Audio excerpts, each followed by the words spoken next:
안녕하세요. 옛이야기입니다. 옛이야기의 사연을 여러분들에게 읽어드릴 DJ 유진입니다. 구독과 좋아요는 채널 운영에 큰 힘이 됩니다. 꼭 부탁드리며 저는 여러분들의 댓글도 모두 읽고 있으니 댓글도 많은 참여 부탁드립니다. 그럼 오늘의 사연 바로 시작할게요.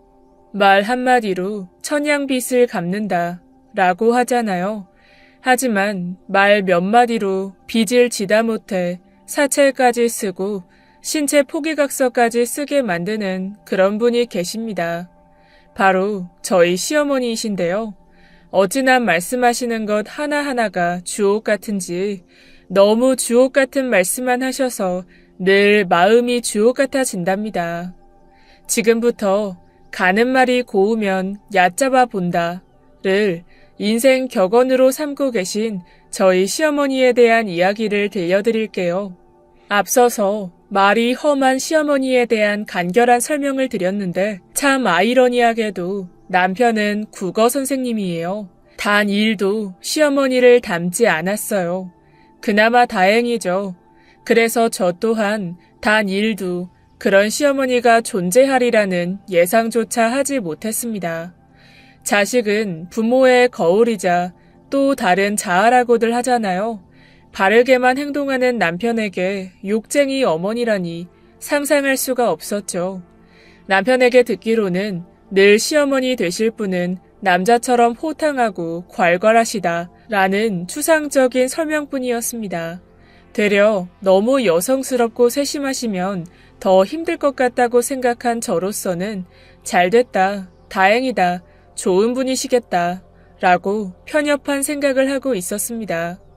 그리고 식장에 들어가기 전까지는 시댁 쪽에 대한 관심은 전혀 없었죠. 남편과도 주변 소개로 만난 사이여서 남편 자체를 알아가는 시간만으로도 부족했거든요. 남편은 직업에 걸맞게 좋은 음성, 낮은 목소리, 부드러운 인상, 다정한 말투였습니다. 목소리만 듣고도 전 이미 식장 안에 있었어요. 그 정도로 이성을 유혹하는 좋은 목소리를 가지고 있었죠. 어느 정도였냐면 직접 만나서 데이트하는 것보다도 전화통화로 안부를 물을 때가 더 설렐 지경이었습니다. 별거 아닌 밥 먹었어? 한마디에도 괜히 좋고 그랬어요. 비교를 하자면 배우 중에 이병헌 씨 같은 목소리랄까요? 목소리만으로 설득력 있는 그런 사람이었죠. 모습은 평범하고 그냥 딱 봐도 국어교사 같이 생겼습니다. 제가 직업을 모르고 만났을 때 처음 던진 말이 꼭 국어 선생님 같아요 라고 할 정도였거든요. 아무튼 이래저래 바르게 보이는 사람이었죠. 목소리부터 신뢰감이 가득했던 남편과 미래를 약속하고 드디어 양가 부모님을 만나게 되는 자리였습니다. 남편은 위로 형이 한 분 계셔서 아주버님과 시어머님 두 분이 자리하셨어요. 전 친정 부모님과 여동생과 같이 자리했고요. 그런데 남편이 묘사했던 그 괄괄하시다는 시어머니께서는 그리 보이지 않으셨습니다. 굉장히 깡마른 체격에 저보다도 많이 작으셨고 검은색 뿔테 안경에 검은 옷을 입고 꼭 사감 같아 보이는 인상이었거든요. 자리가 자리인 만큼 신경을 쓰고 오셔서 그런가 했어요. 그런데 털털하시다는 설명과는 다르게 정말 말이 없으셨습니다. 굉장히 호탕하고 말이 많으시다고 들었는데 합주기를 한 것처럼 입을 꾹 닫으시고는 한마디도 안 하시는 거예요. 그래서 제가 되려 물었습니다. 어머니, 혹시 어디 불편하신 곳 있으세요? 안색도 안 좋으시고 너무 말씀이 없으셔서요. 자리가 불편하시거나 아님 음식이 안 맞으세요? 아니, 이거사, 여기 음식이 이게 막 무슨 말씀을 하시려고 하는데 옆에 있던 남편이 시어머니께 눈치를 팍 주는 거예요. 그러자 정말 합주기가 됩시다 합을 하시는데 무슨 상황이지 싶었죠. 저희 친정 부모님께서도 이상하게 보셨습니다. 그래서 남편에게 어머님 말씀하시는데 왜 그러냐, 그러지 마라 하고는 핀잔을 주었는데 결국 자리가 끝날 때까지 시어머니께서는 그저 간간히 추임새만 넣으실 뿐 어느 말도 꺼내지 않으셨어요. 같이 앉아 계셨던 아주버님께서 꼭 통역하듯이 한마디씩 제게 질문을 던지셨죠. 남편은 그저 어머니께서 목이 좀 안 좋으셔서 말을 좀 줄이셔야 한다. 오늘 목 상태가 많이 안 좋으셔서 그렇다 라고 하면서 저희 친정 부모님께도 설명을 드렸고 알겠다고는 했지만 내내 이상한 표정의 시어머니와 피식피식 웃으시던 아주버니의 모습이 마음에 걸렸습니다. 제 여동생도 집에 돌아와서 말하길 좀 이상해 보였다고 하더라고요. 언니, 시어머니 되실 분 있잖아. 분명히 말씀 많이 하시는 거 내가 봤거든? 거기 식당 앞에서 누구랑 통화하시는데 목소리가 워낙 커서 바로 알아봤어. 말 되게 많으시던데? 왜 들어오시자마자 입을 닫으셨지? 뭐 말 못할 이유라도 있는 건가? 너무 궁금하더라. 언니도 그날 처음 뵌 거지? 그런데 입이 좀 험하시던데? 말투가 너무 거슬려서 봤었거든. 그래서 좀 언니가 걱정이네. 그런 시어머니 괜찮을까? 동생이 그런 식으로 걱정하길래 전 시어머니 되실 분이 그저 지하철이나 버스, 공공기관에서 큰 소리로 통화하시는 그런 간간히 볼 수 있는 분이신 줄만 알았습니다. 통화 조금 크게 한다고 제가 뭐 잘못되는 건 아니니까요. 부끄럽게까지는 하지 않으시겠지 싶었습니다.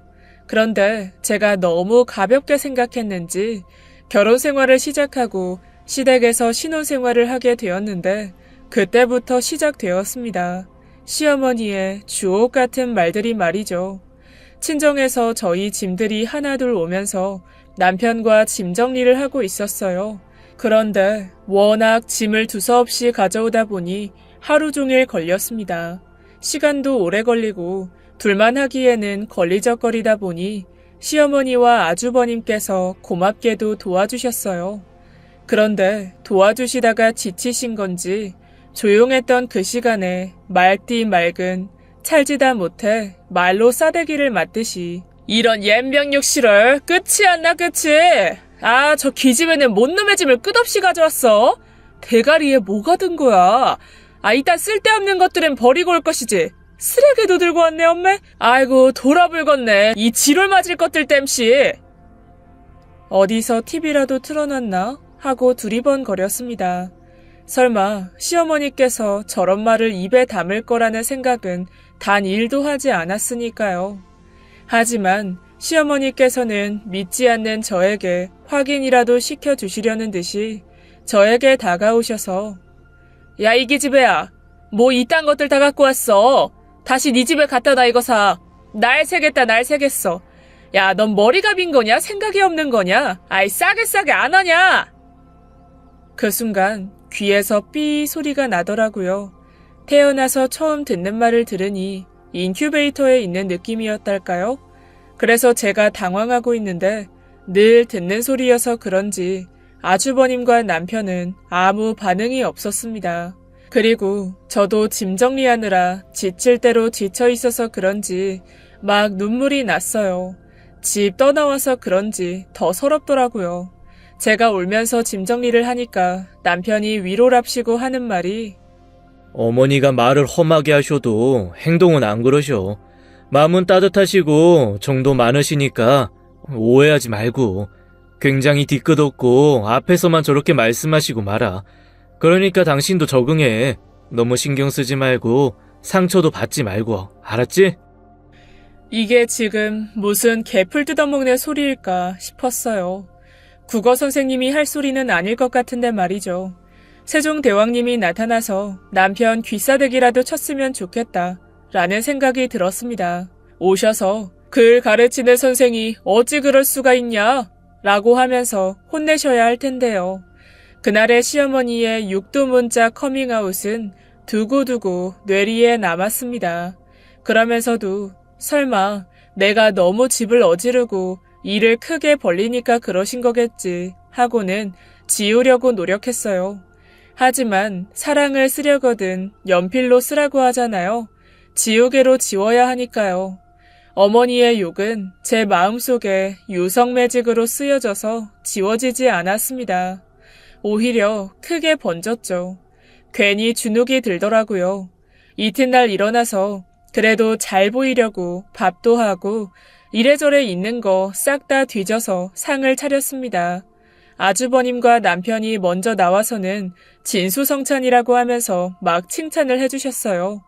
그 말에 저도 으쓱해지고 그랬는데 시어머니께서 나오시자마자 아이고야 하시길래 내가 진짜 잘했나 보다. 칭찬 시동을 거시는구나 했죠. 그런데 아이고야 동네 잔치해도 되겠다 이거사. 동네 그지들도 다 불러도 되겠어? 이게 뭐 이렇게 쓸데없이 많어. 넌 짐도 그렇게 쓸데없이 많더니 아주 낭비가 뱃내뱉어. 내년까지 처먹어도 되겠어 이건. 돌대가리냐? 정말 총 맞은 것처럼 가슴이 아팠습니다. 어제는 왼쪽 가슴, 오늘은 오른쪽 가슴 뻥 뚫린 것 같았죠. 애써 남편과 아주버님이 맛만 있다고 잘했다고 해주셨지만 구멍난 가슴은 메꿀 수 없었습니다. 저도 모르게 손이 자꾸 명치로 가 있더군요. 속상해서요. 그래도 남편과 아주버님 계실 때는 괜찮은데 두 사람 나가면 난 어떻게 하지? 아가리 파이터인 시어머니께 하루 종일 두들겨 맞을 것 같은데 내가 살아남을 수 있을까 싶었습니다. 그래서 시간이라도 때울 겸 청소를 엄청 해댔어요. 어제 다 들여놓은 짐들 정리가 안 되기도 했고 시어머니께서 제가 계속 심란하게 하니까 그러시는 건가 싶어서 말이죠. 얼마나 눈치를 보면서 집에 있는지 너무 불편했습니다. 그런데 그새 벌써 점심 먹을 시간이 온 거예요. 그래서 다시 상을 차려야 되나 여쭤볼까 고민을 하고 있는데 시어머니께서 부르는 소리가 들렸습니다. 처음엔 절 부르시는 건지 몰랐어요. 왜냐하면 야야 일로 와봐 이러셨으니까요. 집 앞에 지나가는 개라도 부르시는 줄 알았거든요. 그래서 문을 열고 나와보니 시어머니께서 밥상을 차려두셨더라고요. 밥 대충 먹고 시장 가자고 하시면서 말이죠. 남편 말대로 정말 말만 험하시지 다정하시구나 느껴졌어요. 아까 전에 제게 동네 그지들도 다 먹을 수 있겠다고 왜 이렇게 많이 했냐고 뭐라고 하시더니 잘 챙겨서 다시 차려 놓으셨더라고요. 그래서 속은 진짜 따뜻하시구나 느꼈습니다. 감동받은 마음으로 감사하게 밥 먹고 있는데 제가 젓가락질을 잘 못해요. 그새 그걸 보시더니 너 못 배워 먹었구나? 젓가락질 보소. 내가 발로 해도 너보단 잘하겠다. 아이고 똥멍청이가 들어왔어 우리 집에. 방금 전에 감동이 사사삭 사그라들었습니다. 거의 꾸역꾸역 억지로 밥을 먹고는 도살장에 끌려가는 개처럼 어머니와 장을 보러 나섰죠. 그리고 저에게 시어머니께서 하시는 말씀은 심한 말에 초급밖에 안 되는구나를 새삼 느끼게 되었습니다. 시장 안에서의 시어머니께서는 진정한 아가리 파이터, 세종대왕 뺨치는 육두문자계의 세종대왕이셨거든요. 전 태어나서 그렇게 신랄한 욕의 세계는 처음이었습니다. 처음 보는 시장 상인분들께 심한 말들을 서슴지 않고 이년 저년 이놈 저놈 쌍놈 개놈 양놈 놈놈놈에다가 조선시대 형벌들이 욕으로 왔다 갔다 시간 여행을 해대는데 걷잡을 수가 없었어요. 중간에는 무슨 말씀을 하시는 건지도 모르겠을 정도로 욕 통역사가 필요할 지경이었습니다. 그러면서 한 번씩 남편은 대체? 라는 생각이 들었어요. 원래 나쁜 말을 제일 빨리 배우게 되는데 국어 선생님이라니 대단하다. 인간 승리구나 싶었죠. 그리고 시어머니의 그런 말투가 저만 거슬리는 건 아니었는지 중간중간 시어머니의 심한 말투 때문에 오해하신 상인분과 싸우고 그러셨어요. 그럴 때면 전 조마조마해서는 일일이 사과드리고 시어머니의 사과 인형이 되어서는 시어머니 말끝마다 제가 사과를 드렸습니다. 그럼에도 시어머니께서는 굽힐 새 없이 계속 거친 말만을 하셨어요. 그래서 참다가 어렵게 말씀드렸어요. 말이 심하신 것 같다고 말이죠. 어머니, 아무리 시장에서 일하시는 분들이셔도 이렇게 말 심하게 하시면 안 돼요. 꼭 하대하듯이 그러시면 안 된다고요. 요즘 세상에 정말 큰일 나요. 얼마 안 살아본 니까짓 게 뭘 알아? 요즘 세상에 가는 말이 고우면 얕잡아 본다고. 호구 잡혀서 1,000원에 살 나물 찌끄레기도 2,000원 부르고 그런다고. 모르면 가만히 있어 이년아. 시어머니께서도 얼마 전까지 시장에서 장사를 하셨었다면서 세 보여야 된다는 말만 하셨어요. 시장이 물건 사는 곳이지 전쟁터는 아니잖아요. 제가 알고 있는 시장과 시어머니께서 알고 계신 시장이 다른 곳인가 봐요. 강한 자만 살아남는 곳이라나요? 금시초문이었습니다. 그리고 시어머니에 대한 소문이 시장 내에 자자했는지 어느 곳은 대놓고 물건을 시어머니께 안 팔겠다고 하시거나 소금을 뿌리시는 분도 계셨습니다. 그러면 시어머니께서는 대놓고 침을 퇴 뱉으시거나 더 센 욕을 퍼부으셨죠. 전 욕을 퍼부으시는 걸 다시 주워 담아서 사과로 답해드리느라 진땀을 뺐습니다. 너무 힘들었어요. 그래서 그날 밤 남편에게 그날의 일들을 하나하나 설명하면서 하소연을 했습니다. 도저히 시어머니를 이해하기 힘들어서 말이죠. 여보, 어머니 어쩌면 좋아? 난 너무 감당이 안 돼. 어느 정도껏 하셔야지. 어쩜 그렇게 욕을 잘하셔? 시장에서 장사하셨던 건 맞아? 아니지. 뭐 하시는 분이시길래 저렇게 욕이 찰지시냐고. 엄청 살벌해. 칼만 안 드셨지. 말로 다 죽이신다니까. 내가 저번에도 말했지만 어머니 나쁜 분 아니셔. 내 어머니라 그런 것도 아니고 자기도 좀 더 겪어보면 알 거야. 무턱대고 비난하면 내가 좀 그래. 우리 엄마 예쁘게 좀 봐주면 안 될까? 알았어, 이 새끼야. 제가 남편에게 욕으로 대답하자 고고하신 선생님께서 눈을 토끼 눈을 뜨더라고요. 그래서 어떠냐고. 이렇게 들으니까 너무 기분 나쁘지 않냐면서 아무리 좋게 보려고 해도 그렇게 안 된다. 방금 당신이 날 놀래서 본 것과 같다 라고 응수했습니다. 그러자 그제야 어머니와 이야기를 좀 해보겠다고 겨우겨우 말하더라고요. 저도 시어머니를 마냥 나쁘게 보지는 않아요. 오늘 하루 종일 말을 험하게 하시긴 했어도 시장에서 나오는 길에 박스를 잔뜩 실은 할머니를 도와주시기도 하고 불우이웃 돕기 성금도 많이 내시고 그러셨어요. 좋은 모습도 많이 봤단 말이죠. 그런데 그러시면 뭐하냐고요. 그 험한 말 한마디로 다 없던 게 돼버리는데요. 그건 너무 안타깝잖아요. 그리고 그 다음날 남편과 시어머니 간의 대화를 듣게 되었는데 전 그때 특이점을 하나 발견했습니다. 시어머니께서 남편에게는 험한 말을 쓰지 않으시는 거예요.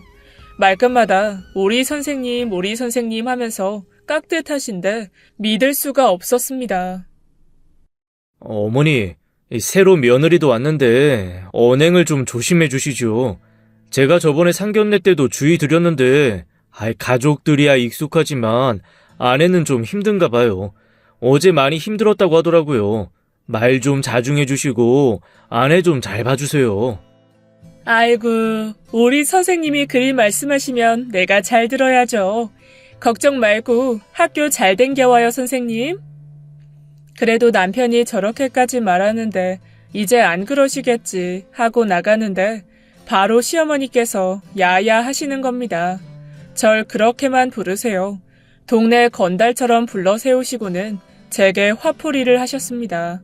야, 넌 밖에서 일하는 사람 신경 쓰이게 그딴 말을 씨부리니? 내가 너를 시집살이를 시키니 괴롭히기를 하니? 이제 우리 집 사람인데 말 좀 편하게 하면 안 되니? 그날 처음 봤을 때처럼 벙어리같이 있어주랴?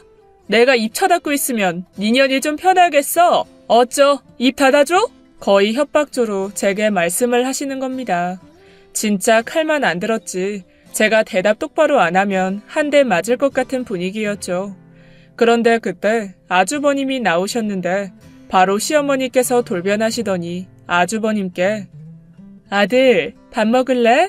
하시는 거예요. 말 그대로 진짜 남한테만 말을 심하게 하시는 겁니다.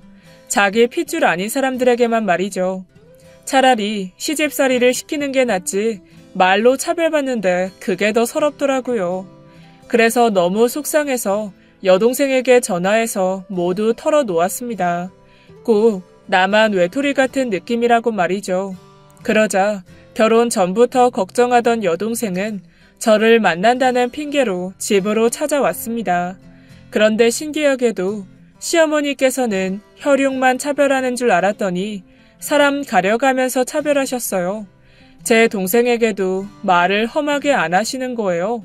그래서 확인하러 온 동생조차도 꼭 제가 거짓말이라도 한 것처럼 못 믿더라고요. 뭐야, 말투 심하시다면서 안 그러시던데? 나한텐 한결같이 깍듯하셨어. 동생 이러고 편하게 말씀하시기는 했는데 욕설까지는 없었는데? 말투가 좀 사투리가 있으셔서 언니가 잘못 들은 거 아니야? 억양이 좀 세시기는 해. 아무렴 내가 시어머니 욕쟁이라고 거짓말을 하겠니? 나도 지금 알았다. 사람 가려가면서 욕하시는 거. 더 무섭네. 더 무서워 아주. 확인하러 온 동생은 그저 저와 몇 마디만 나누고는 돌아갔습니다. 와서 실상을 보고 한마디 거들어서 편들어 주려고 온 거였는데 허탕 친 거죠 뭐. 건더기가 있어야 뭐라도 따지고 할 텐데 정말 귀신같이 어찌 아시고 아무 말이 없으셨습니다. 하지만 동생이 가자마자 아주 자연스럽게 야야라고 바로 부르시더라고요.